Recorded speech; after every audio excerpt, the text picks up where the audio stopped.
هل تعلم أن هناك نوعا من الأشجار يستطيع العيش في قلب الصحراء؟ شجرة النخيل الصحراوي تتحدى كل التوقعات وتزدهر في أكثر البيئات قسوة على الأرض. جذورها تمتد لأعماق تصل إلى 50 مترا للوصول إلى المياه الجوفية.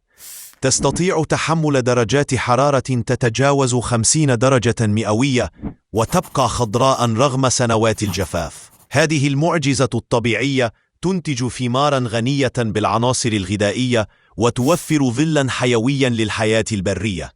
أليست الطبيعة مدهشة بقدرتها على التكيف؟ ولا تنسى الاشتراك بالقناة ليصلك كل ما هو جديد.